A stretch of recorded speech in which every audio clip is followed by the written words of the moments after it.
Saviez-vous qu'on peut voyager dans le temps? Bon, ok, c'est pas exactement ça, mais certains de nos sens nous permettent de retourner dans nos souvenirs, un peu comme si on faisait un voyage dans le temps. Cette semaine, je m'intéresse à la mémoire olfactive. Mais là, je vous vois arriver avec vos questions. Chloé, c'est quoi ça, la mémoire olfactive? La mémoire olfactive, c'est la capacité du cerveau humain à associer des odeurs avec des souvenirs et des émotions. Selon Johannes Frasnelli, professeur au département d'anatomie de l'Université du Québec à Trois-Rivières, la mémoire et l'odorat seraient intimement liés. Il nous dit « Tous les autres sens, comme la vue ou l'audition, sont associés à des régions du cerveau spécialisées qui ne font rien d'autre que traiter l'information visuelle ou auditive. L'odorat est différent. L'information olfactive est traitée dans la région du cerveau qui s'appelle le système limbique, qui est également responsable de la mémoire, de l'apprentissage, des émotions et de la récompense. Les souvenirs réapparaissent donc parce que l'odeur est traitée dans la même zone où les souvenirs ont été formés.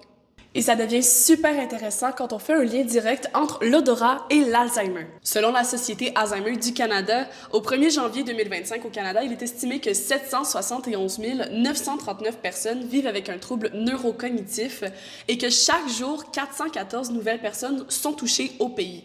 Ça, c'est plus de 17 personnes à chaque heure. Mais un peu comme la musique va rester normalement plus longtemps dans la mémoire des gens, par exemple, qui ont des maladies comme l'Alzheimer ou des maladies apparentées, là, neurodégénératives, parce que c'est pas les mêmes connexions qui se font dans le cerveau, en fait. Donc, c'est pas comme justement une espèce de pensée rationnelle ou quelque chose qui nous demande de réfléchir. C'est vraiment comme axé sur qu'est-ce qu'on ressent.